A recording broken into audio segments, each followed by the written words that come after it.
fall out, olive, all bow wow, call, tall, pow, south side, outside, pow, outline, missile, thought, fire, bounce, higher, powers out now. I was outside, now my power, pow, now. Eyes wide, should've speak utterly, upside down, camera obscura, power down, scuba, mama in Cuba, my it sounds good now. Out and about, title bout, bow, how loud, high, loud, Mutai, Aztec, forearm, Nasdaq, abstract, vacuum rockin', chow down, hazmat to do so diametrically outbound. Matter of fact, pass that ginger pop in the cooler than the medulla of Rick the ruler. Hula hooping with new bow downs from Nuba. That's that life of a king, got my crown now, feeling accomplished. Super looper fresh chocolate, collectible conscious, young crunk in your town now. Via minor aircraft, snapping like a bear trap. Tijuana Air Max, chainmail gauntlet.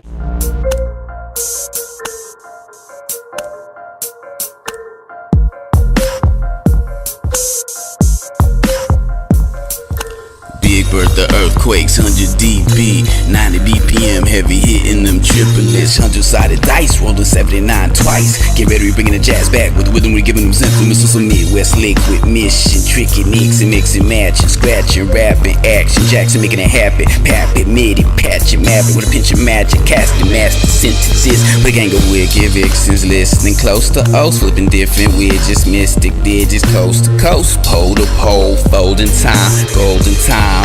Overload on. The roots of the cassava plant, a major crop in tropical countries much like Kenya, are rich in protein, minerals, and vitamins. However, cassava is poisonous unless it is peeled and thoroughly cooked.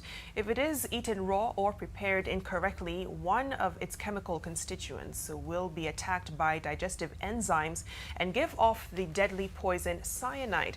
As little as 2 cassava roots can contain a fatal dose. So what are the symptoms of cyanide poisoning? In humans, the clinical signs of acute cyanide intoxication include rapid respiration, drop in blood pressure, rapid pulse, dizziness, headaches, stomach pains, vomiting, diarrhea, mental confusion, twitching, and convulsions. Death due to cyanide poisoning can occur when the cyanide level exceeds the limit an individual is able to detoxify. The acute lethal dose of hydrogen cyanide for humans is reported to be 0.5 to 3.5 milligrams per kilogram of body weight. Children are particularly at risk because of their smaller body size. What's up, TTM Academy? It's DJ Radon. We're back. Yeah, so I finally got sick. After 2 years. You know, I made it 2 years on the Dr. Sebi diet. You know, before that it was like a year and a half. Before that it was another year, a year and a half. You know, but yeah, I went off the diet, and that's how I got sick. But there's a lot of different factors, so I was going to talk about that for a second.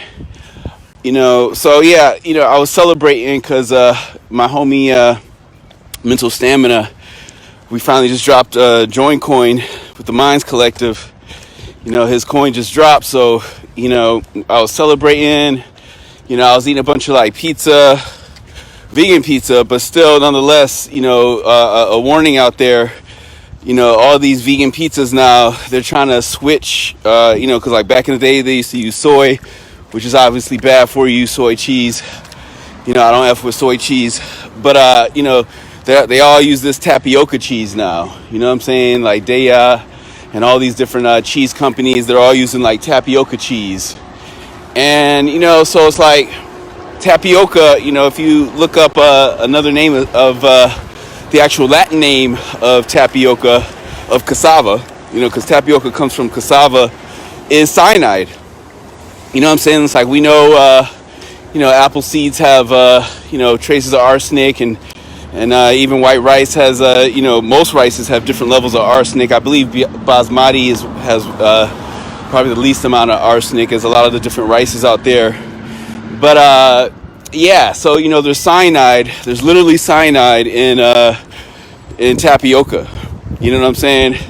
And, you know, I would dabble in. I'd be, oh, you know, it's just, you know, I'm gonna just eat this one little pizza. You know, it's this tapioca cheese pizza. But you know, that stuff is bad. You know what I'm saying? Very, very bad. You know, so if you look at the Latin name of cassava, of you'll see like one of this alternate names is like something cyanidus or whatever. You know what I'm saying? Like actual cyanide. You know what I'm saying? So that's very, very important factor. So like, there's a lot of things happening. I had a hearing on the 7th, and that was super, super stressful, hearing for the Skater Girl movie. And I thought it was going to be in-person hearing, like a Zoom or whatever. And it was like, it's me versus a law firm out of California right now. I beat 50 Cent's, not 50 Cent. I beat Rick Ross's lawyer who beat 50 Cent for Rick Ross. You know what I'm saying? I beat him in Georgia. And then, so I had this, hearing in LA. I was super stressed about that.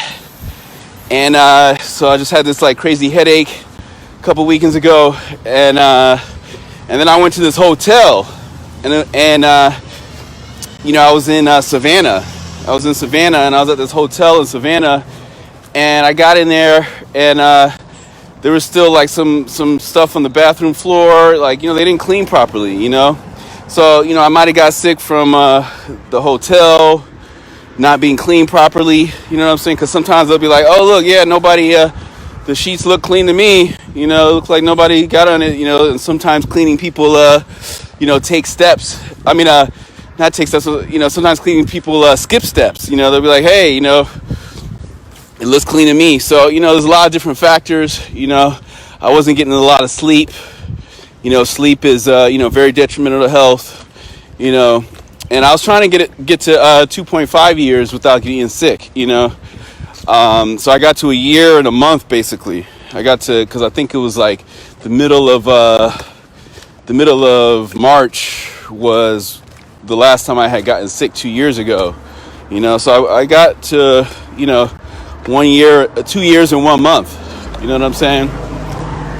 So that's like what, 25 months. I went 25 months without being sick.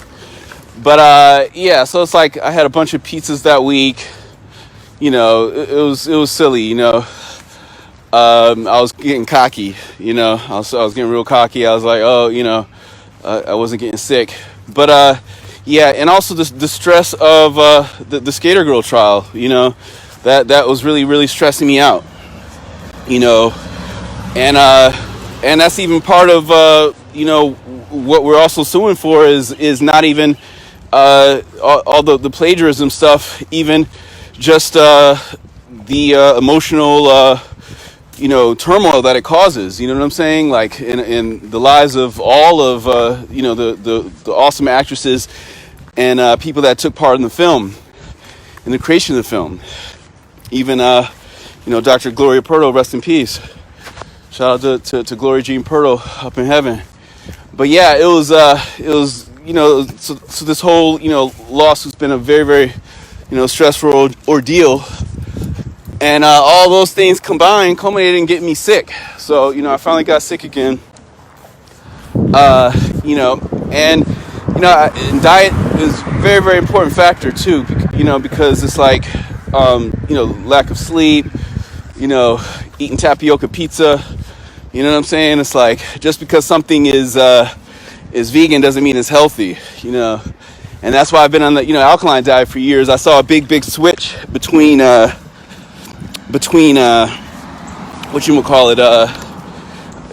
from acidic vegan to alkaline vegan. Even when I was an acidic vegan, eating mad corn and peas and all types of stuff, as an acidic vegan, I was still, I would still get sick like maybe twice a year.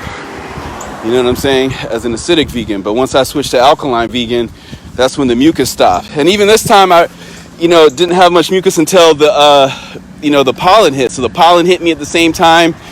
People from Atlanta or even the South in general know the Atlanta pollen can be serious. The Atlanta pollen can be serious. And then this hotel room I was at was, it was mad cold in the hotel room. So all these changing temperatures, the pollen, all types of stuff. I grew up with a lot of allergies as a child. Like when they did that test where they, put all the pins in you, I think I was allergic to every single one except Bermuda grass. I remember that as a kid. Every single thing turned to a bump on my back, and except Bermuda grass, So yeah, so I'm finally recovering. I'm back, so we're back in session, And yeah, we got a lot of dope lectures and dope technologies and a lot of cool things coming out. And you know, I'll update you all on the Skater Girl case. You know, so the judge right now, everything's under submission. The last hearing that was on the 7th, March 7th, the firm out of LA, you know, put in a thing to have it be a text-only thing, so there was no in-person hearing or whatever. And you know, so we're just waiting. I believe because you know, they just filed their they submitted their motion to dismiss, which is a second motion to dismiss. You know, because the people in Georgia try to do a, you know, motion to dismiss, you know, and the Georgia judge, you know, ported it to LA due to jurisdiction. And you know, so with all that, you know, it's basically in the air right now. I submitted my affirmation in opposition to their motion. You know, that's what you got to do. If somebody tries to, you know, do a motion to dismiss, it's kind of a tactic, you know, lawyers try to use as a starting off tactic. They try to just dismiss the whole case before you even get to trial. So, you know, our goal as, you know, the people that put Skater Girl together is to, you know, have the trial move forward. So the judge has 90 days basically to decide whether we're going to move forward with the trial. And, you know, so he could either dismiss it and honor their motion, or he could honor my motion and move forward. You know, my affirmation in opposition to their motion to dismiss with strike. You know, they added a strike in there, so it was different than the Georgia team's motion to dismiss. You know, so it's just like they're kind of wasting the court's time. The LA firm is, you know, wasting the court's time, just, you know, trying to dismiss stuff. And you know, but it's like, you know, as far as people having the right to, you know, fair trial, you know, motion, you know, trying to dismiss it off of petty stuff is you know, counterproductive to, you know, our rights in the Constitution, you know. And I had that in the actual affirmation in opposition. All right. Now, yeah, so yeah, that's basically it. So yeah, I got sick, so I'm back. You know, I'm back. But yeah, it was like a triple whammy: the pollen, the tapioca pizza, all that stuff. But you know, you know, I'm really, I'm falling back. I'm not gonna F with that tapioca pizza anymore, even though it's like candy, basically. You know what I'm saying? But you know, until they start having, you know, I'm sure eventually we're gonna have coconut cheese and all different types of cheese. Because I remember when, you know, before coconut milk came out. I remember when coconut milk first came out. It's still been less than like a decade. You know, coconut milk just came out. You know, it seems like all this stuff's been out forever. But if you've noticed, you know, the proliferation of, you know, non-soy alternatives to dairy, you know, it's exploding. The market's exploding, and it's only going to keep getting better and better. So, you know, I'm sure we're going to have, you know, coconut burgers in the future, and coconut, you know, once the prices drop. But right now they're trying to feed everybody cattle food, you know, because soy is cattle food. You know what I'm saying? Oats are cattle food. So they have a proliferation of, or abundance or excess of soy and oats, the cattle food, chicken food. You know, they feed it to all the animals. They try to push it on us, like, oh yeah, you want some health stuff? So we'll give you the, you know, we'll give you the the fodder from the chickens. You know, we're gonna give you their extra food. You know what I'm saying? Like, they're just trying to push, you know, cattle food on the regular on vegans. You know what I'm saying? There's always kind of a contempt and spite that I feel a lot of the dairy companies have, you know, towards, you know, veganism movements and stuff like that. Because it's like, you know, they're being forced to make all these alternatives, and all these milk companies, you know, there's such big lobbies. They hate to see, you know, everything, you know, transition so fast, because it's happening really fast. If you notice the dairy sections in all these stores, everything's happening really, really quick. You know what I'm saying? But the sad thing about the grocery stores is that if you look in the grocery store, we're going to do grocery store tours in the future, for wheat, mostly it's wheat, you know, like the whole, you know, I'm talking about the cereals and the breads and all this stuff. You know, they don't even have real rye anymore. You know what I'm saying? Everything is just it's basically wheat and it's cut with a little bit of rye, So that's basically that. But so I suggest try to find your local markets. Like in Atlanta, you go to Seven Anda. I eat spelt bread. You know what I'm saying? You get some spelt bread, some pure rye bread instead of all this wheat. Another thing I ate too. Speaking of wheat, I had this stuffing. You know what I'm saying? Some like stovetop stuffing. Some nasty wheat cubes. You know what I'm saying? From like some Thanksgiving from 3 years ago that I never cooked. And because I think we had some Thanksgiving people over and something like that years ago. But I don't eat that on a regular basis. And I was like, hey, I got this box in there. I was kind of clearing out a lot of old stuff before going grocery shopping. And I had eaten a bunch of that too that week. And that's just all, wheat gluten and all, just stuff that's going to make you sick. Acid. You know what I'm saying? And if any of y'all remember, one of the most popular kind of, science fair projects people would do back in the day is like that project where they would mix the vinegar and the baking soda. They would make a little baking soda mountain, and you pour the vinegar in it, and you'd be like, "What's your hypothesis?" And I remember a lot of kids in my school would always do that project. I never did that project, but kids in my school would always do that project. And boom, well, what happened? You mix the baking soda and the vinegar, and it erupts. It makes a little volcano.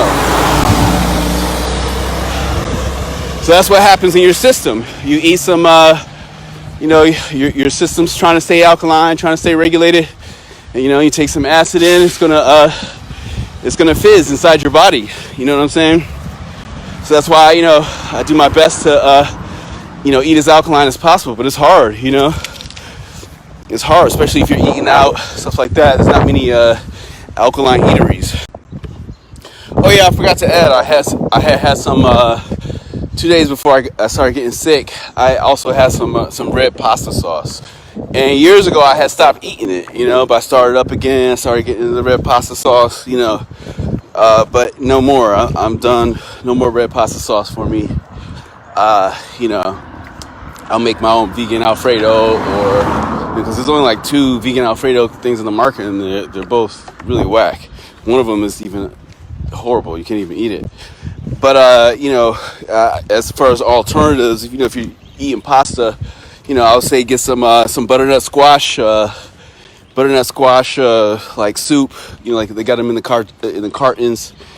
So you can throw that in there. There's a lot of alternatives. You can use pumpkin. You can use squash is a great sauce for all that type of stuff. But yeah, so the red pasta sauce, I had some of that days before, and then I still got I believe a wisdom tooth coming in. So it's like all those factors all together.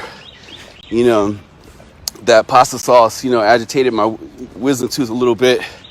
So who knows how all that started, but I definitely had a little part way back, by my wisdom tooth and my gums that was like sensitive. You know what I'm saying? So the acid, when you're eating acidic foods, the acidic foods are going to agitate the. Yo, what's up, Krim? What's up, Krim? Yeah, I finally got sick after 25 months of not being sick, and I got off my alkaline diet. Eating mad pizza, vegan pizza, but it was tapioca pizza, and tapioca is cyanide, Oh, and I forgot to say too, they recall cyanide. I mean, they recall cassava, because cassava is basically, is what tapioca is made out of. And, sometimes when they make cassava powder, they actually have to recall it, And if you look it up online, like, type cassava powder recall, because people die from it. You can die from cassava powder because it has cyanide in it. And when the cyanide levels, get too high, it can kill people. So, obviously there's like a standard deviation and all that of the levels that they say are, okay for the body. But it's like, if you're eating a poison, for me, you should never have the poison. You know what I'm saying? So for me, I'm always trying to eliminate any poisons or toxins, knowingly out of my life, So, I'm totally gonna, no more red pasta sauce for me. maybe a blue moon, maybe like once every 3 months just for fun or something, but yeah, so I finally got sick. But yeah, I'm about to do another lecture on K Slay and all that. So I'll be back in like 10. So yeah, peace, y'all. Oh yeah, I forgot to add to my lecture the fact that when I had that pizza with the tapioca on it, it was your make your own pizza. And they probably made that tapioca, in their like an in-house thing, which is dangerous. You know what I'm saying? Because it's like, like I was saying before with the cassava levels, containing cyanide. Sometimes they got to recall that stuff. And so it's like you make your own pizza and they put their own cheese. That could have been like some in-house cheese. Maybe it was Daya or whatever, but all that stuff, that tapioca has cyanide. But it was the MSG thing that really hit me first when I got sick. So I ate that pizza. And I had chosen, they had like the different sauces, like, oh, you want marinara sauce or you want this or whatever. And I actually had chosen, I chose barbecue sauce. And what a lot of people don't know is a lot of these barbecue sauces have MSG in it. And, because it's like most, ketchups don't have MSG in it, but a lot of barbecue sauces have MSG in it. And right when I ate that pizza, it was like a Hawaiian, it was like, a Hawaiian style or something like that. You know what I'm saying? And so the barbecue sauce just immediately hit my head, and I had an MSG headache. And in the future, we're going to be doing a lot of lectures on MSG as it relates to the Chinese food places in New York. I'm going to actually go there, and we're going to look through, because all these places in most of the Chinese food spots in New York are always lying to people. They'll be like, no MSG, on their flyer, on their menu. But when you go inside, all you have to do is look inside, and they'll have a big giant barrel. They all use that barrel either to sit on, or they use it as a trash can. I've seen it a million times in New York. So, a lot of places in New York, especially if you go to a lot of hoods, it won't even say anything about no MSG, because they're obviously using MSG in it. But I think that, given that MSG, dulls the synapses in our brains and, causes inflammation, brain inflammation, headaches, vomiting, all different types of things. MSG is a really, really toxic thing that, Chinese food spots are plaguing our communities with. You know what I'm saying? And even lying about it when they say no MSG on their menus. So we'll be talking about that in the future. But yeah, that's what really set off my sickness, was that heavy dose of MSG on top of whatever viral strains I had gotten. All right, peace.